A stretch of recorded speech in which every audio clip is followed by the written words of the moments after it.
Hello. My name is Dr. Mercurio Arborea, and I am the founder of the Arborea Institute. Through our unique blend of benign pharmacology, sensory therapy, and energy sculpting, we can guide you to a new, better, happier you. You are about to embark on a great journey.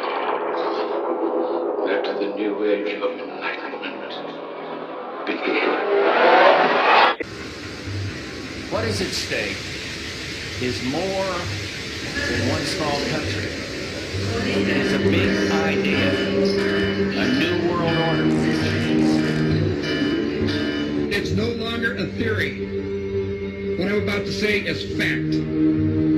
The secret organizations of the world power elite are no longer secret. They have planned and are now leading us into a one-world communist government. Welcome, useless eaters, to the Odd Man Out podcast, where we talk about hidden history, deep political policy, occult deconstruction, economics, religion, and philosophy. I'm your rabbit hole aficionado, the Odd Man. Welcome.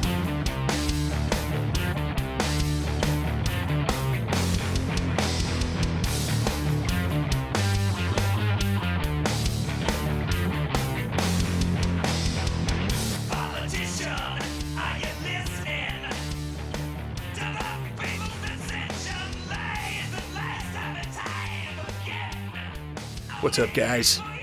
Glad to be back with you.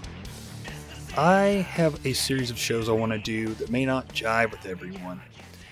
I've been wanting to do these shows for a while, and really, it may be upsetting to some people in the quote-unquote truther community, but I want to talk about the lies of Jordan Maxwell, the Zeitgeist movies, the Naked Truth documentary. I want to talk about how some of the things that they've taught and said are outright lies. And so you might agree with some of the things they say, like I agree with some of the things that they say about government and how they work and how it works behind the scenes and the New World Order and some of those things. But you have to look at their overall teachings, and you can't just glom on to one researcher or one documentary and think, this is my jam, because everything is nuanced. People are nuanced. Institutions are nuanced. You have to look at every fact. You can't just grab it and say, I agree with everything, and this is what I'm going to defend. This is the hill I'm going to die on, because that is not seeking the truth. So you don't have to be a Christian. You don't have to be a conservative or a libertarian. You don't have to be whatever to want to know the truth, right? So even if you are not a Christian, you would want to know if you're being lied to by people like Jordan Maxwell about Christianity. You would want to know if you're being lied to by the Zeitgeist movie or the Naked Truth movie. So that is what I intend to set straight, and I'm going to be taking work from other researchers, from their videos and whatnot, and I'm going to be putting forth their information. I'm going to be reading from a guy by the name of Albert McElhinney, who's written a series of books refuting Zeitgeist and Jordan Maxwell in particular.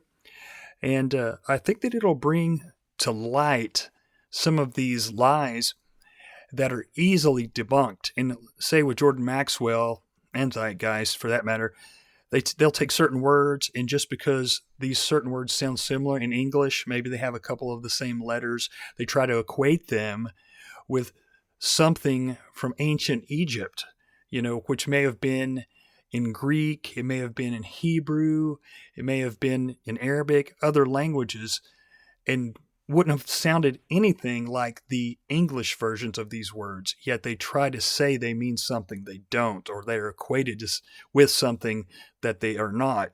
And so these, once you understand, become really clear that they're just outright lies, and only lazy researchers would just take them for the truth and not look into them. And also you have to look at, with this Christ mythicism, a lot of the things they say they're taken from a Hellenistic point of view, and the age of Hellenism was in the later part of antiquity, and that's when a lot of cultures were melded together. And so that's what's become a lot of the mainstream ancient history for us.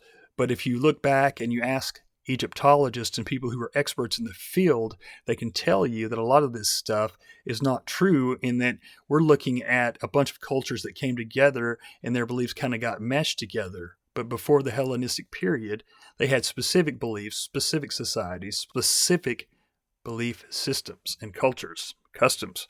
So we have to look at all these things to be able to understand what the truth actually is. So I don't want to bore you. I'm going to tell you right now, though, I'm taking excerpts from some of these videos of these other guys, and they were recorded at different times, different studios. Some don't sound that great. Some have music in the background. I can't do anything about that. But stick with me, guys. I think that you will appreciate this once it's said and done, and it'll really open up your eyes to a lot of crap we're seeing in the conspiracy community. Remember, every community, every movement has charlatans.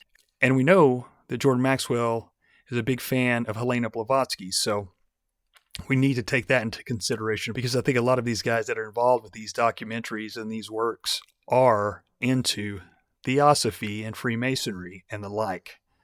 So without any further ado, let's go ahead and get into it. Maxwell was also heavily influenced by H.P. Blavatsky and Theosophy. Helena Petrovna Blavatsky? Right. Yes, I have all of her works. I think her best work was Isis Unveiled, Part 2, which is theology. Right. And that was an exceptional work. I think that Helena Petrovna Blavatsky, the Russian mystic, was a very wise and perceptive lady.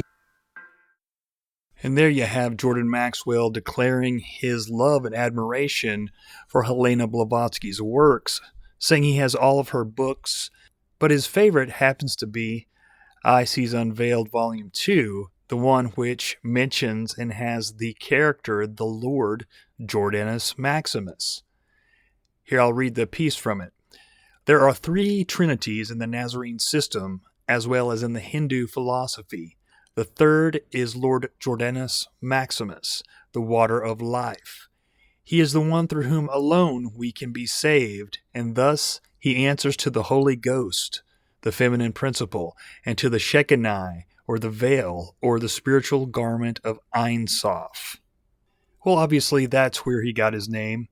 I've heard people try to make excuses for him, saying, well, one of the cities he used to live in has 2 crossing streets, one Jordan and the other Maxwell. But obviously, he is a follower of Theosophy, and he pushes the philosophy of Theosophy, as well as the Zeitgeist movie, and as well as Michael Tessarian and David Icke and some of these other guys. Christos in Greek means oil. That's why you have Pillsbury cooking oil called Crisco. Crisco is Christo. Christo is Christ. So Jesus Christ is Jesus the oil. I mean, that's what it means, Jesus oil. The Greek word Christos comes from the Hebrew word Mashiach, which is where we get the term Messiah. It means the anointed, not the oil. The difference is that anoint is a verb and oil is a noun. It would be like me saying the English word covered means with chocolate, because sometimes things that are covered with chocolate. Maxwell seems to know this because he goes on to tell us the wrong definition of anointed as well. But it does seem to serve his purpose to make this definition now, because he wants to paint the picture of Jesus being covered in sexual fluid. You know what the word anointed means in Hebrew? I don't want to get into that right now. Basically, anointing comes from the word sex. In no way is this true. The word anoint, neither in Greek nor English nor Hebrew, comes from any root having anything to do with sex. Again, in Hebrew, the word for anoint is Mashiach, from which we get the term Messiah. It essentially is a verb meaning to apply, or to smear, anoint, or spread a liquid. Even in the most primitive roots of the word, there cannot be found any connotation to sex whatsoever. Well, there we heard from podcaster, researcher, author, and documentary filmmaker Chris White, talking about how ridiculous those comments are on equating Lord with lard. But if you don't know Chris White, he's great, and he's got a podcast called Nowhere to Run, which he mainly focuses on biblical prophecy now.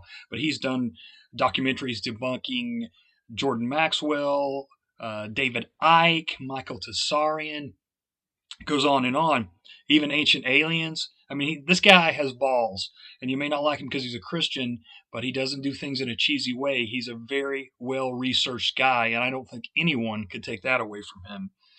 But let's go to another one of these writers, Albert McElhenney, who did a whole series debunking Jordan Maxwell and Zeitgeist and Jesus mythicism and all that stuff. And this is from his book, which you can get for like $2 on Amazon. It's called Prophet of Zeitgeist, a critique of Jordan Maxwell and Jesus mythicism.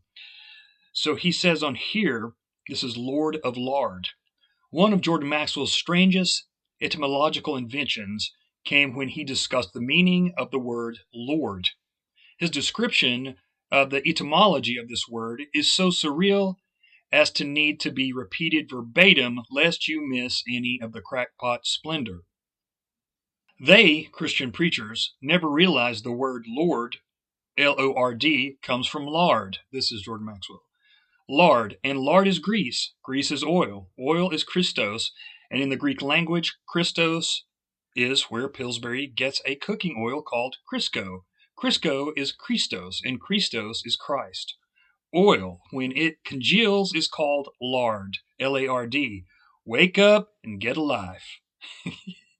So, McElhenney goes on to say, the above outburst contains so much insanity, it is difficult to know where to begin, but I will try to do so in order of appearance. First of all, the words Lord and lard are not etymologically connected. While Lord descends from the Old English halaford, for the master of the house, lard derives from the Latin lardum, which had a similar meaning. Grease, from fat, is not the same as oil, which usually derives from plants. Oil is not Christos either. The latter means anointed, and was used as translation of the Hebrew Meshiach in both of the New Testament and the Greek Septuagint translation of the Old Testament. The Pillsbury brand name Crisco refers to crystallized cottonseed oil, which was the major ingredient until later switched to various vegetable oils.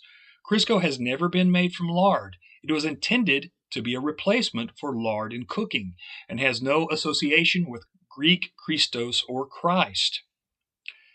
Elsewhere, Maxwell refers to Jesus as the anointed, but then claims that the word anointed in Hebrew, or Meshiach, is related to sex. This also is complete nonsense. Basically, everything Maxwell said was wrong. Amazingly, those who followed his amateurish lead never bothered checking any of his facts. About the only thing Maxwell stated that might have some credence is when he told his followers to wake up and get a life. And as I got further into researching this, I realized that it's so easy to just disprove some of these claims of Jordan Maxwell and some of these guys. But they know that people want to believe this. And I've said this in the past, when people first start waking up and realizing that we've been lied to a lot about history from the powers that be, then they automatically become nihilistic and they start thinking that every single thing is a lie. Then they glom onto these guys who have this Gnostic kind of mentality, and they reach out and like they cannot differentiate the truth from the lie. And so they believe every word these guys say. And you know how it is in our culture. Another thing I talk about is how we're almost kind of brainwashed into believing that everything is black and white from the time we're tiny. You know, we watch the Batman and Joker. We think there's one guy who's all good, one guy who's all evil. And that's how we look at these figures, these authors and these podcasters and these different people, and these politicians especially. And we think that they are basically holy and untouchable. And that's how you get so much of this hero worship from people who still believe in the two-party system. But we do the same thing with our sports heroes. We do the same thing with our movie, our actors, and even movies like Star Wars and stuff like that. And we do the same thing with these researchers. And when we're first waking up, we're really susceptible to falling prey to this kind of cultish belief and thinking. But hey, history is nuanced. There's good and bad. People are good and bad. Humans are good and bad. There's good and bad stories. Some men do good things. Some men do evil things. Some are both good at one point, then bad at another point. You have to research individual facts. You have to go for individual parts of history. You have to go through them, sift through them, and you have to figure out for yourself what's wrong and what's right. And so you can't just be like, oh, that guy said some things that I agree with. He's my superhero, and I'm going to go for him 100%. You know that's exactly what we do. Lucius all mean in Latin light. This is why you have Luke Skywalker. Luke Skywalker is Lucius walking across the sky, and he's doing battle with the Prince of Darkness, whose name in the Egyptian was Set, S-E-T, because they noticed it got dark at sunset. Like so many of Jordan Maxwell's word insights, this could only work in modern English. The ancient Egyptians' word for the sun setting sounded nothing like the word Set, as in their god Set. And they never called him the Prince of Darkness either. Maxwell forces the term on Set because he needs it to prop up this theory. This is very deceptive, certainly not something you'd want from a teacher. Some have suggested that Maxwell is just telling us what the mystery school believes, not what he believes or what real history is. But he says quite the opposite, and in fact never in this 3-hour presentation ever mentions that this is what the mystery schools believe. He says quite plainly, this is real history. All of the Jewish reference books, all the Encyclopedia Judaica, you go to the synagogue, go up into Mulholland Drive, up to the Jewish University and spend 3 weeks there and look up Saturn. You'll find out that 98% of all Judaism is a worship of the planet Saturn. Better wake up and understand where this stuff comes from. Where this stuff comes from is quite simply Madame Helena Blavatsky, where Jordan Maxwell gets his name from, Jordanus Maximus. Maxwell is not presenting any new information here. He is repeating almost verbatim what Blavatsky writes in her book The Secret Doctrine. Again, this would not be notable if it were true. I've spent the last few days doing as Maxwell suggests in this clip and tried to track down any record of what he is saying in history besides Madame Blavatsky. After much study, it appears the root of the idea comes from the Roman historian Tacitus. This is what Tacitus says. Keep in mind, Tacitus worshipped Saturn, and in other places in this writing, it was obvious that he had been given false information about what the Torah actually said. He says, "We are told that the seventh day was set aside for rest because this marked the end of their toils. In course of time, the seductions of idleness made them devote every seventh year to indolence as well. Others say that this is a mark of respect to Saturn, either because they obeyed the basic principles of their religion to Idii, who, we are told, were expelled in the company of Saturn and became the founders of the Jewish race, or because among the 7 stars that rule mankind, the one that describes the highest orbit and exerts the greatest influence is Saturn. A further argument is that most of the heavenly bodies complete their path and revolutions in multiples of 7. Whatever their origins, these observances are sanctioned by their antiquity. The other practices of the Jews are sinister and revolting, and have entrenched themselves by their very wickedness." It should be noted that in Tacitus's writing, it is very anti-Semitic. In addition, as a Roman, Tacitus worshipped Saturn, and while writing to the Roman emperor, it's very likely that he has, as he did in other places in the writing, forced Roman religion on the Jewish history. I encourage you to read Tacitus's account of the Jewish history, because this fact becomes quite obvious, and is noted copiously by the many scholars who have reviewed his work. It should be noted that Blavatsky uses this writing of Tacitus to build her theory that Judaism came from Saturn worship in her book Isis Unveiled Volume 2, which Jordan Maxwell says in an interview is his favorite book. And this is yet another example of him telling us that true history is Madame Blavatsky's history, despite the lack of any other supportive data.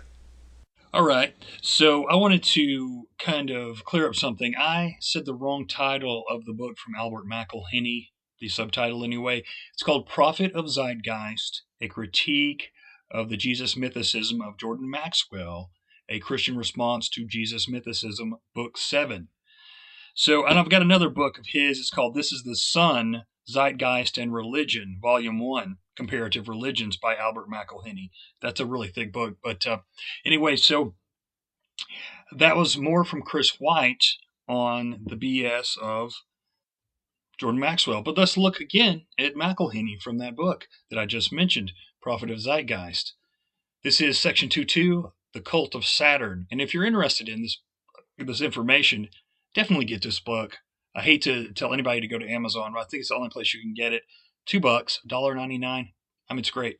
But anyway, he says, The Cult of Saturn. Jordan Maxwell repeatedly makes the point of identifying the worship of the God of Israel with the worship of the planet Saturn.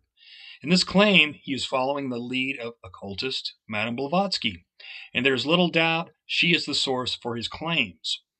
A major problem with Blavatsky's interpretation is that she builds upon descriptions of Judaism that were conjectures by Greco-Roman authors who often projected their own ideas on other cultures during the Hellenistic era. Thus, they might speculate that the seventh-day Sabbath was a tribute to Saturn, even though the Jews have practiced the Sabbath long before the Roman calendar existed. The distortions and complete misinterpretations one finds of other cultures in the writings of such authors as Tacitus and Plutarch are usually taken as a warning sign not to place too much stock in their descriptions, but Blavatsky saw it as a starting point from which to extend her own, even more wild speculations. Building upon Blavatsky's comments, Jordan Maxwell identifies Saturn not only with its Greek equivalent Kronos, but also with the Ugaritic deity El, to give this supposed cult a far more ancient lineage. He also claims such customs as wedding rings were linked to the cult of Saturn and signified Saturn's rings. However, there is no real evidence for any such connections. And let's continue McElhinney's words on Saturn and El and all this whole subject. He says this confusion may arise from the use of El for later pagan gods in the region of Syria and Israel. The name El was used not only for a deity in Ugaritic texts, but in just about every other Semitic language. In fact, El was not just the name of a specific god, but also a generic term for a deity. Even when used as the name for a specific god, the role of El changed with time and place. After the conquests of Alexander the Great and the Hellenization of the region, it was natural to equate El, the father of numerous Semitic pantheons, with Kronos, the father of the Olympians, and then link El with the planet associated with Kronos, which was Saturn. However, such an association occurs in the Hellenistic era long after the period under discussion by Maxwell. Hence, the entire idea is anachronistic from the start. The other problem is the same name refers to different deities in different places. If we cannot equate even pagan gods named El with each other, the identification with that of monotheistic Israel is even more strained. Just because two figures in texts are called God does not mean they are interchangeable. While each of the people in the region may have used variants of El as a god, to equate them over time and place is an amateurish error. Even worse is the attempt to link the custom of wedding rings to the cult of Saturn. Saturn's rings are not visible with the naked eye, and they were first viewed by the astronomer Galileo in 1611. Thus, they could not have any possible connection to the ancient worship of the planet Saturn.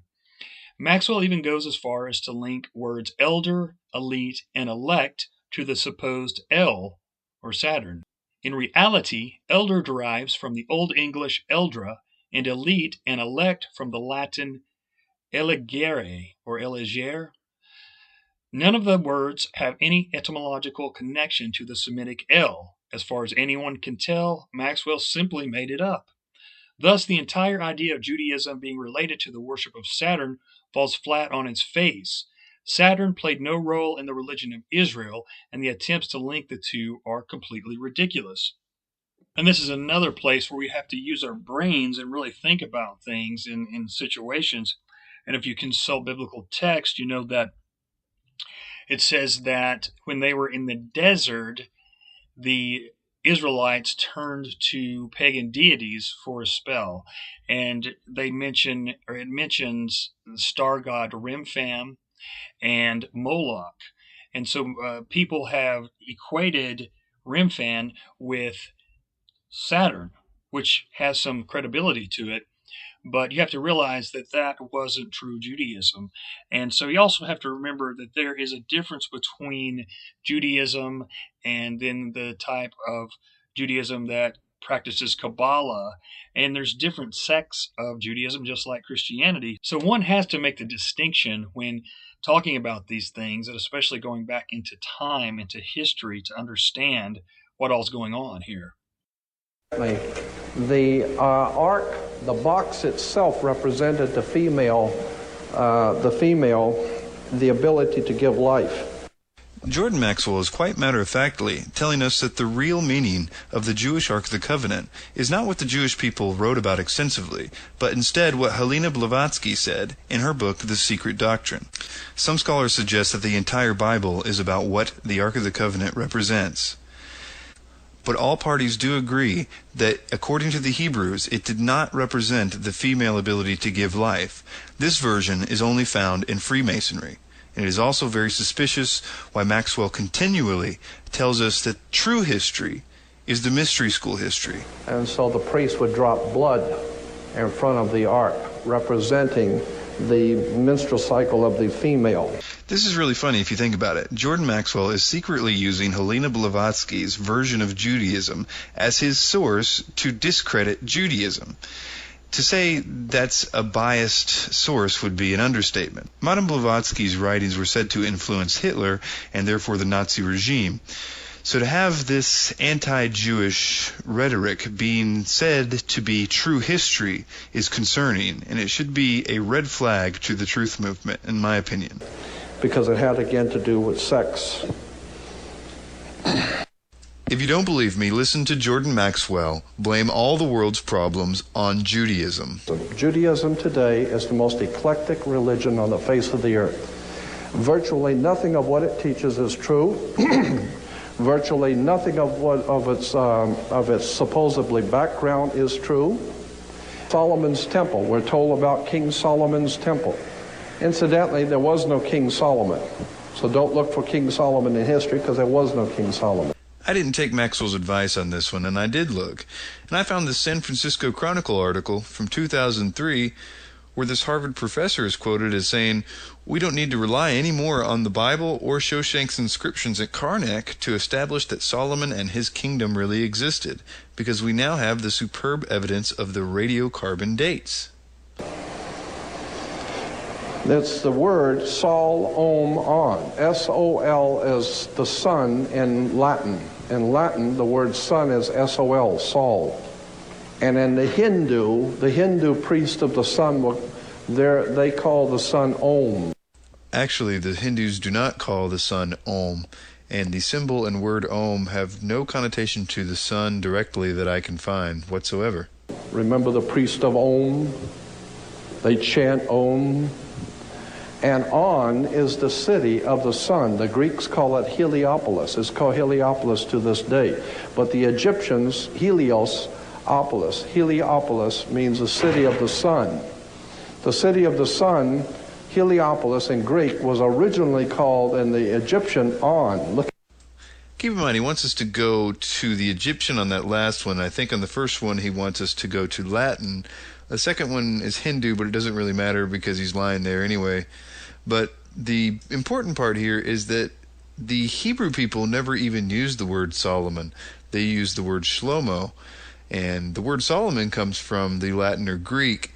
So this could only work at a much later date, and I'm okay with that being something the mystery schools do, because they do seem to want to merge Judaism with sun worship.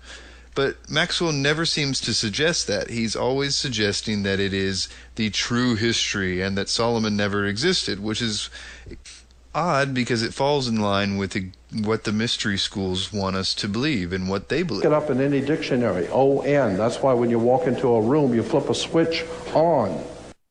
Okay, let's just see if you can wrap your head around this stupidity here.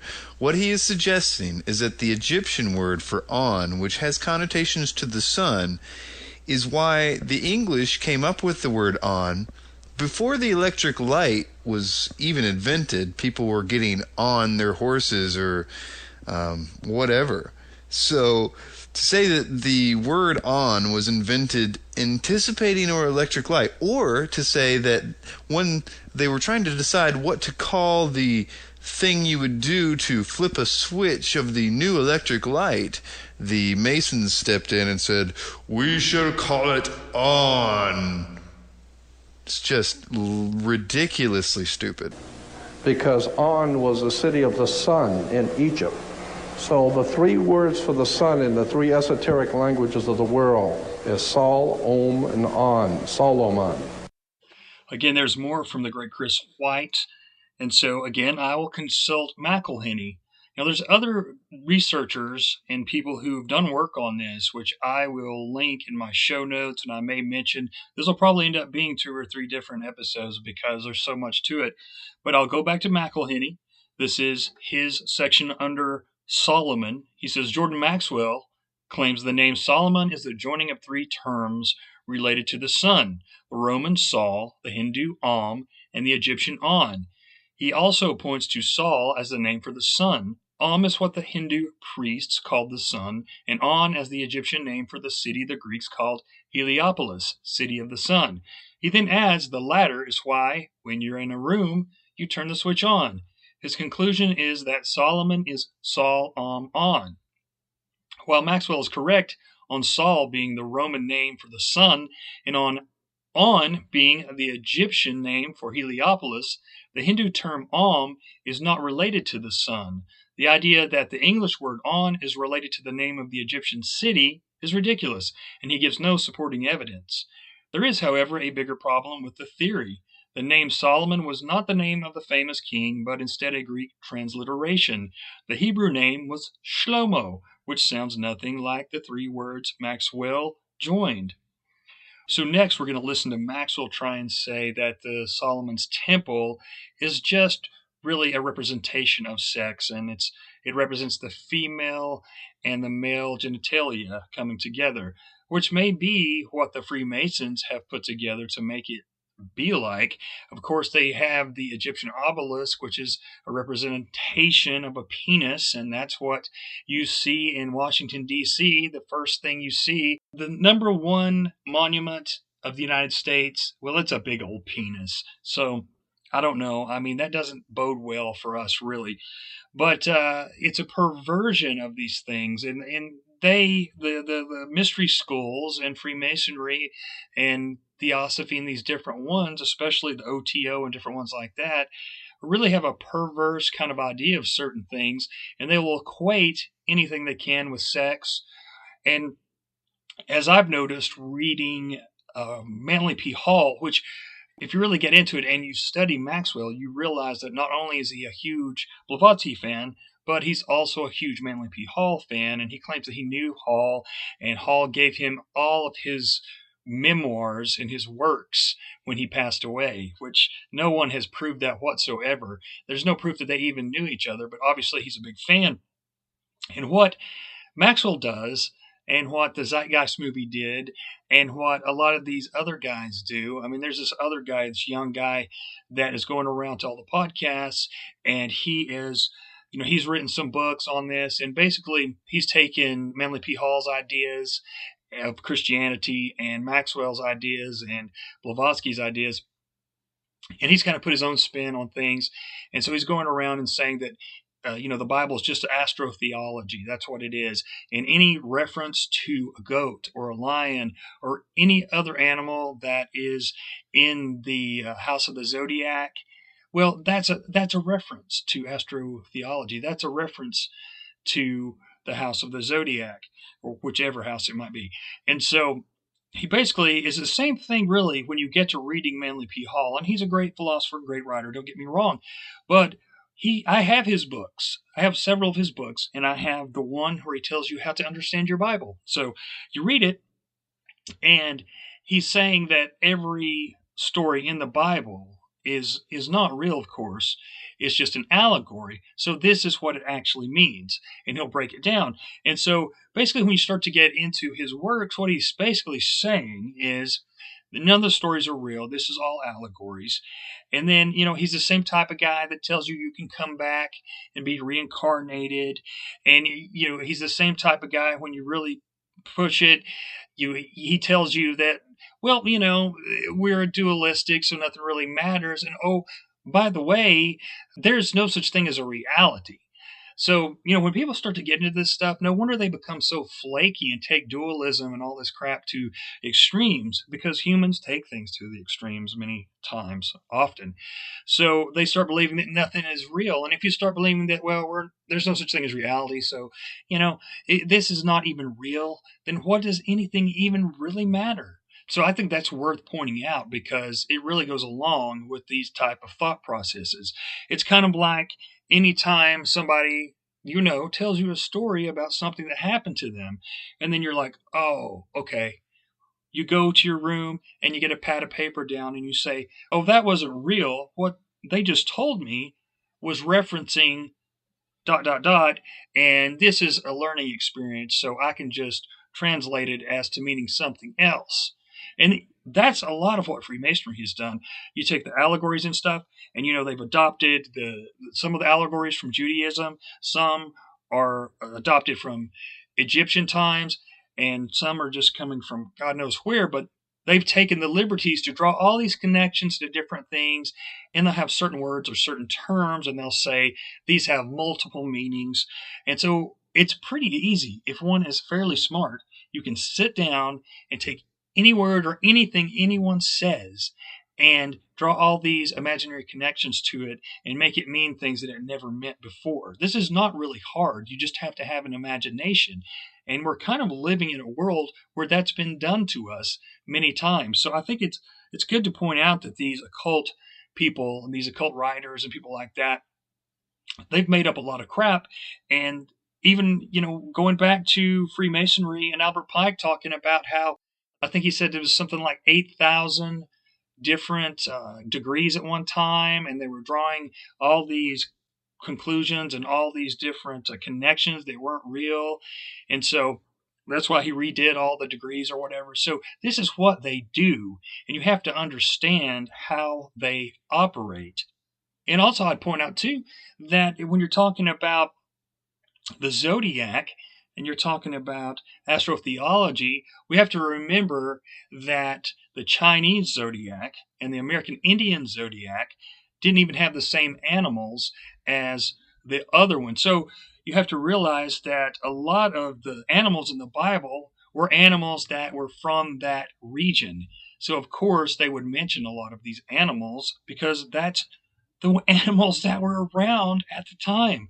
It would be like me mentioning deer and rabbits and bears, because deers, rabbits, and bears live in this area.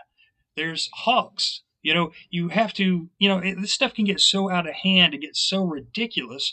But again, if you don't know anything about these subjects and you don't know anything about history, and you get caught up in the emotions of it all because you kind of want to believe there's something, because we all want to belong to something, we all want to be a part of something, we all want to be able to kind of rest our hearts and minds and souls on certain things, belief systems or whatever, that we really jump onto these things without thinking clearly through it.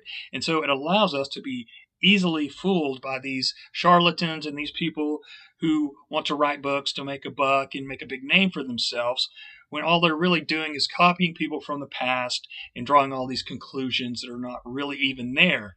But anyway, that's where we're at in this freaking world. Look at the ground plan for Solomon's temple. Here's what it really is. You'll see the male phallic, and it's within the female.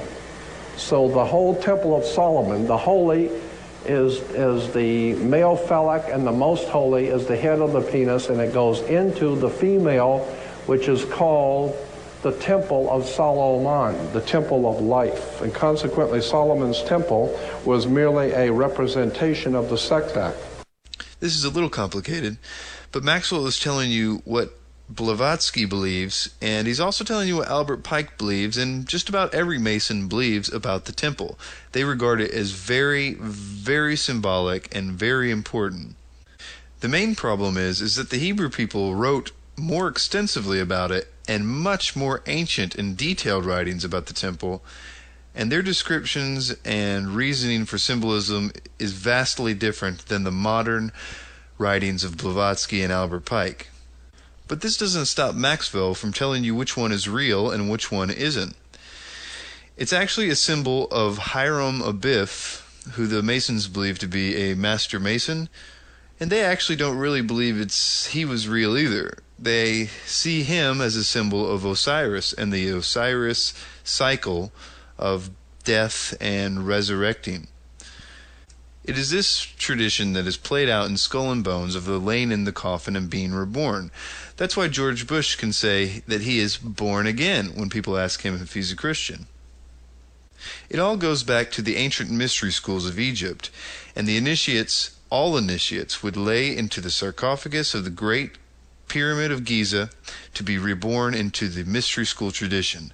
If you've never been in the Great Pyramid of Giza, I will tell you it's an extraordinary experience. I laid in the king's sarcophagus and was blessed in a ritual by a Kemite priest. There you heard from Chris White once again on Maxwell and his silly claims. And so one thing I'm noticing, a lot of these guys do not really do deep research on some of the things that they put out there.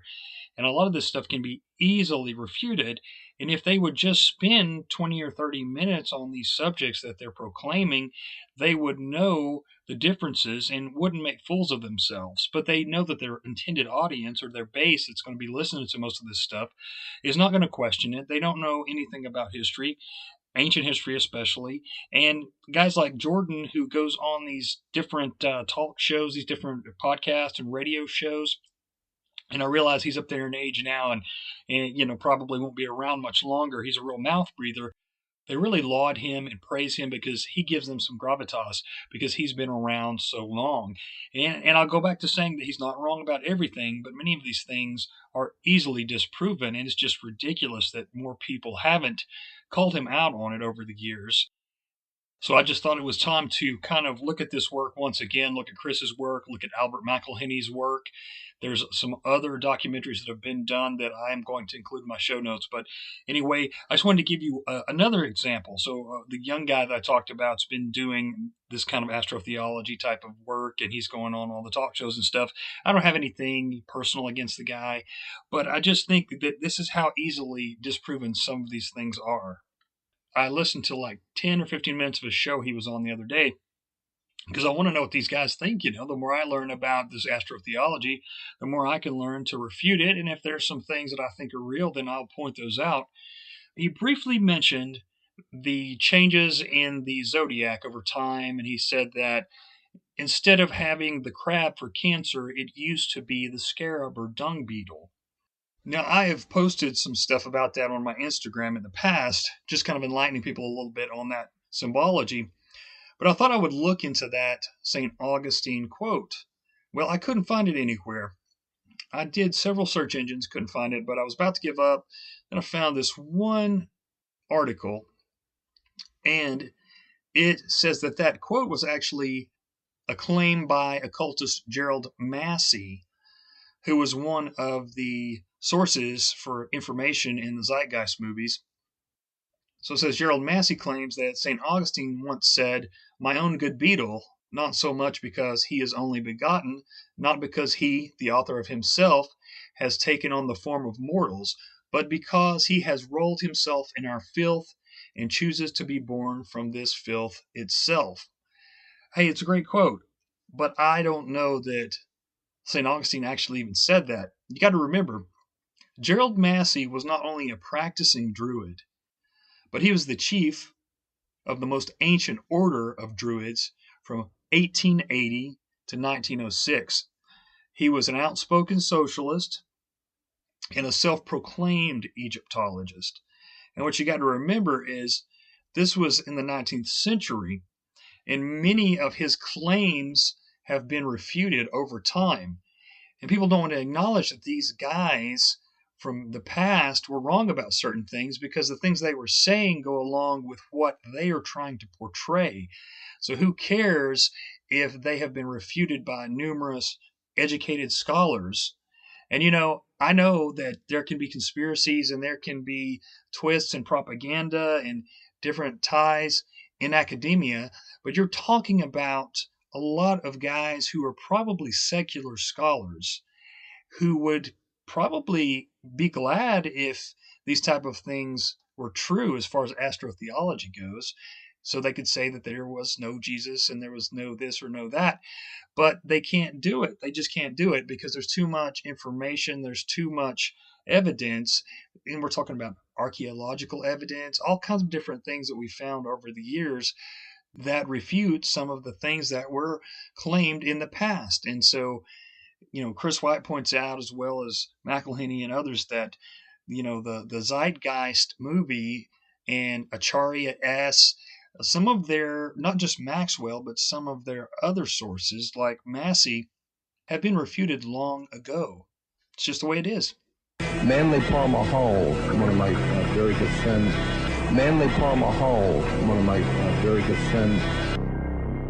This main authority behind Zeitgeist and proponent of the New Age, Jordan Maxwell, believes he was put here by aliens to start his own religion. He is also one of Acharya's sources for the Christ conspiracy. 2 white glowing objects came in very slow. They were not flying as such. They appeared to be just electronically or magnetically floating. And as they floated overhead, 5 more came in behind them. And at that point, I totally went ballistic. I decided to rent a convertible and drive back up to Area 51 by myself, and no one knew this, and go back out to where we had this experience by myself, which I did. About a month later, now we're at the beginning of summer, I get a phone call from Paul, my publisher, who lives in Escondido, right down by San Diego. And he's telling me about this young lady who is a past life regressionist. And he said, you gotta go see this girl, she's sensational. And she says, well, and I'm just telling you what she said. She said, they are Pleiadians, and they have brought you here to do something. And you are ultimately going to be a emissary, was the word, an emissary for them. They're going to channel through you. They're going to use you, and they will speak through you. They radiated a fear off of them. You could feel it. You're in the presence of something awesome, fearful. And I grew up from about the age of 7 or 8 having otherworld experiences. All of my life I have been involved in otherworld experiences for whatever reason. And I have experienced many things as a teenager and as a child and even in adult years that were just startling things.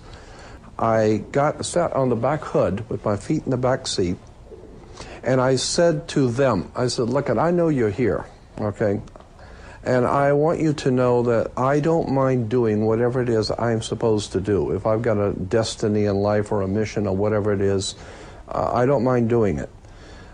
But if it has something to do with you, then I'm going to ask you for 2 favors. Do not abduct me, because I don't want to go anywhere.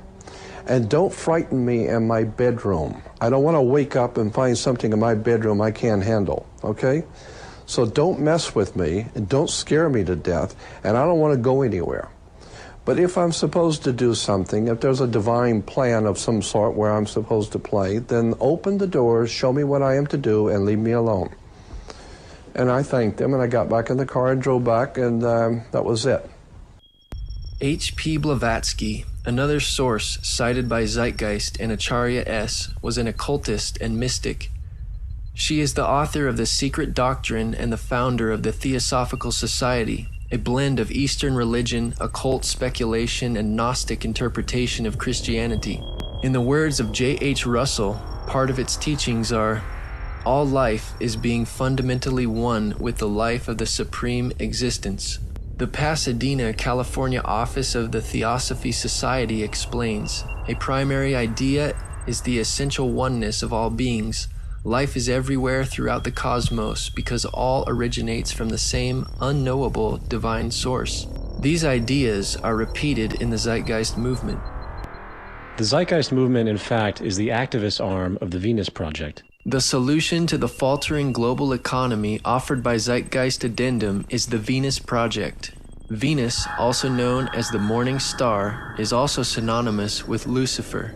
In The Secret Doctrine, Blavatsky wrote, "Lucifer is divine and terrestrial light, the Holy Ghost and Satan at one and the same time." She also wrote, "And now it stands proven that Satan, or the red fiery dragon, the Lord of Phosphorus, and Lucifer, or light-bearer, is in us. It is our mind, our Redeemer, our intelligent liberator and savior from pure animalism." Just as Zeitgeist and Acharya S. cite much of their material from H.P. Blavatsky, the Nazi movement was also founded on theosophy and Blavatsky's writing.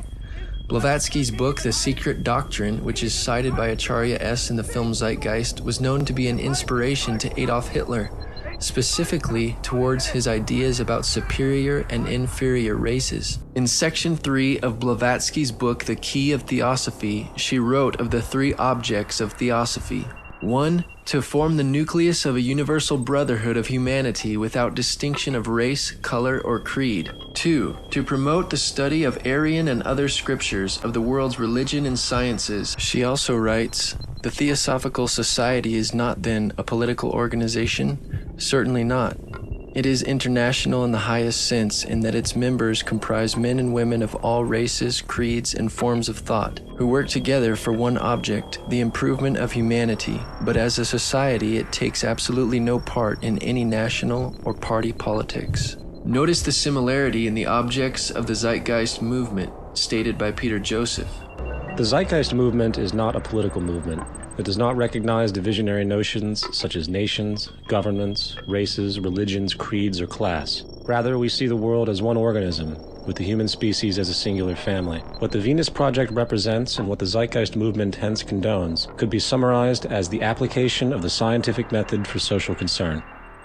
Today, the modern New Age revival can be traced back to H.P. Blavatsky and the founding of the Theosophical Society.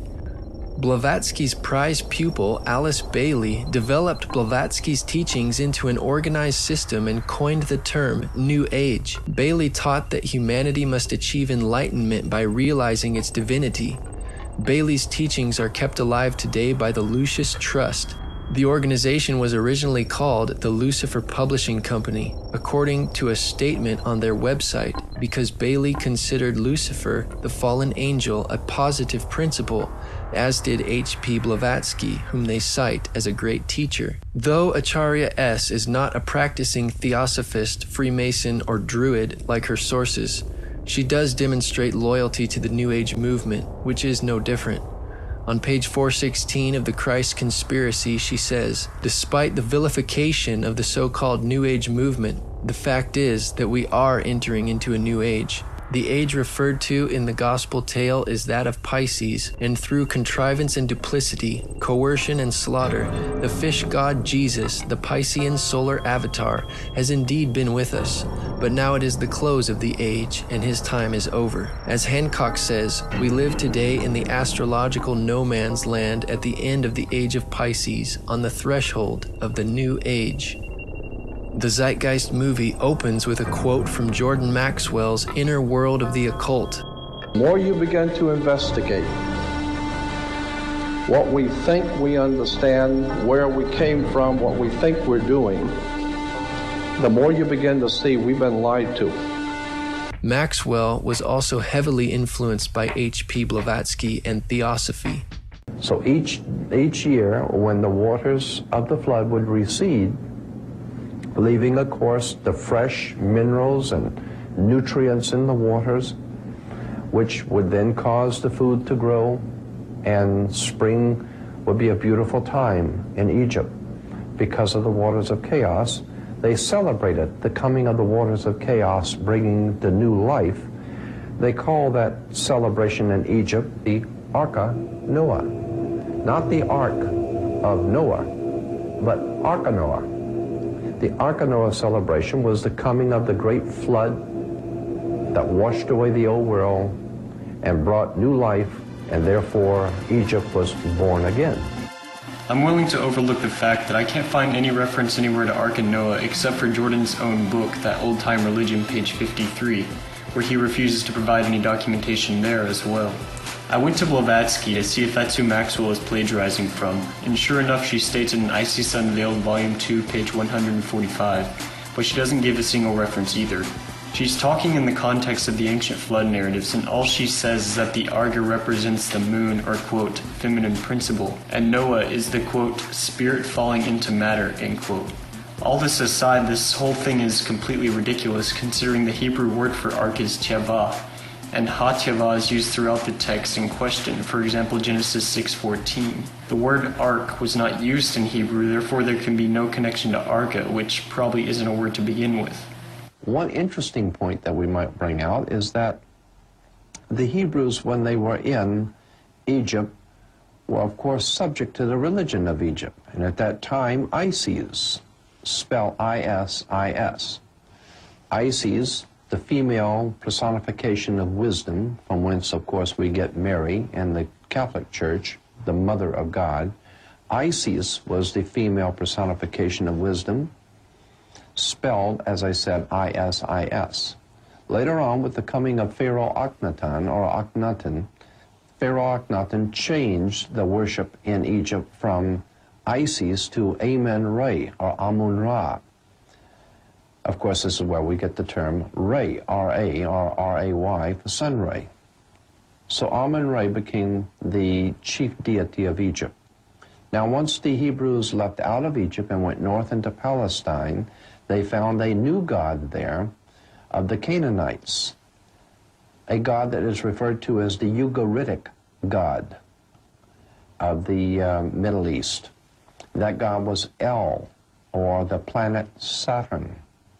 The Hebrews then picked up the worship of the planet Saturn, or El, the Ugaritic god, and combining the Isis worship with the Amun-Ra worship, and lastly with the El, Saturn, or the god El, they formulate their new land based on the three concepts of God: Isis, Ra, El, or Israel, I-S-R-A-E-L. That's a wonderful theory. That sounds great. I mean, it sounds well planned, and it was articulated nicely, but it's just simply not true. You see, the problem is Isis is a Greek and Coptic reconstruction of the Egyptian name Usat. Isis was not pronounced Isis in ancient Egypt. Therefore, the name Israel could not have been influenced by the name Isis in antiquity. So I'd like to take the time real quick to add something else to this whole ISIS thing. Another claim that Maxwell makes is that the first book of the Bible, Genesis, is related to the Egyptian Book of the Dead, and the Book of the Dead was originally known as the Book of Gen-Isis, because it's spelled like Genesis, right? Well, I want to read what Albert McElhenney says in his book, Prophet of Zeitgeist, a critique of Jordan Maxwell. He says here, this claim is so completely ridiculous it is not really worth the effort to respond to it except for the sake of completeness. First of all, there is absolutely no evidence the Egyptians ever called the Book of the Dead by the title Book of Gen-Isis, or called any book at all by that title. Another glaring problem with this theory is obviously to anyone who knows Hebrew, namely the word Genesis is not Hebrew, so it would be difficult for it to be the Hebrew rendition of anything. The word Genesis is Greek, and the book was given this title in the Septuagint translation of the Old Testament. The Hebrew name for the book is Bereshit, which, as one can see, is far more difficult to make the sound like Isis. Even the name Isis is merely a Greek rendering of the Egyptian name Uset. I have tried to locate the prior source for this nonsense, but have been unable to find a single predecessor. As of this time, I can only guess that this was more of the etymological nonsense that Maxwell simply made up. As Maxwell spoke, he held up a book titled Genesis, the first book of Revelations by David Wood. The book makes mistaken assertions concerning Egypt, common among occultists, but it never asserts any connection between the Book of the Dead and Genesis. It merely used the title Genesis as a clever pun. I want to clear up one more thing that Maxwell claims, and this is also from McElhenney's book. He says, in Genesis 1:1, it generally reads, in the beginning, God created the heavens and the earth. But Jordan Maxwell claims this is incorrect, as the word Elohim should be translated as gods in its plural form, and so it should read, in the beginning, the gods created the heavens and the earth. This is a common mistake among those who know how to use a concordance but have no real familiarity with the original language. The Hebrew word Elohim is indeed in what is normally plural form, but the plural form for certain words can be used for both singular and plural, and this is one of those cases. The way to differentiate which is intended is by checking the form of the verb to see whether it takes the singular or the plural form.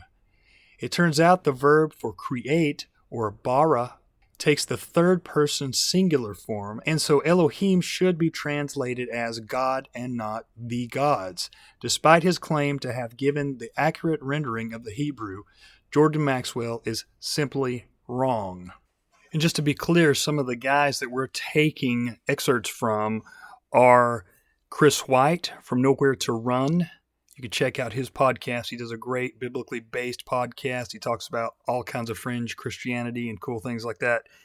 Also Ben Stanhope, Elliot Nesh, and again, Albert McElhenney. And we may quote some stuff from Steve Bancars soon.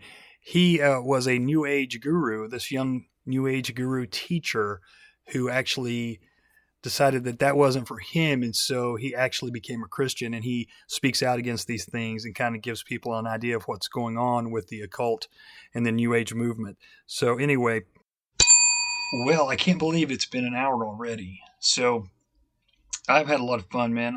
This is just the beginning, and I hope you guys like this because I'm just starting. I thought it was going to be 2 shows maybe when I first started doing this, and now it's looking like at least 4.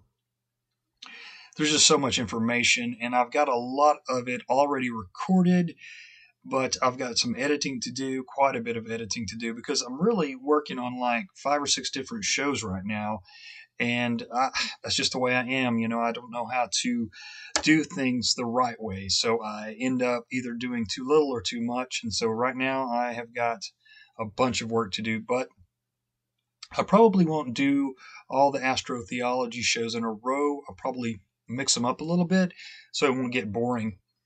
I just dropped 2 new shows in my pod feed on Podbean today. It's shows from other guys that I was guests on. One is, of course, a Conspiracy or Just a Coincidence with Jack Allen, my friend Jack, and another young guy named Alex who runs Noosphere, the Noosphere podcast, spelled Noosphere. He's also got a Rumble channel that's pretty popular. And then I was on another show with a young man who runs the Ramblings of a Madman podcast. So I was on with the Rambling Man, and we had a great conversation. Really smart young guy, and he's on the right track. And so we just kind of talked about why I got into politics and the state of politics now. And of course, we talked about Trump and Q and a lot of the things that have happened in the last couple of years. So check out that for sure. And check back pretty soon because I hope to drop the second half of the Pilgrim Society podcast this week. Found out a lot of new stuff. And so I know that there's going to be at least 3 of those shows or maybe more. But stay tuned for that one. And I thank you guys for your support as always. Remember my Patreon. That is patreon.com/theoddmanout. I want to thank my patrons. I want to thank Kyle. I want to thank Aaron. I want to thank David. And again, I want to thank Jack Allen from Conspiracy or Just a Coincidence. Please check out his podcast. And with that being said, guys, thank you for your support as always. Stay safe. Cheers and blessings. And remember, their order is not our order. See ya. I see the oceans, the mountains, the plains. rats and the suckers, the strong and the lame. Sometimes I dream about flying on down, falling in love and life on the ground. And the winds blow and the sun comes up, and I stay behind the clouds. Yes, I live behind the clouds.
I fear I'm coming apart in this rain.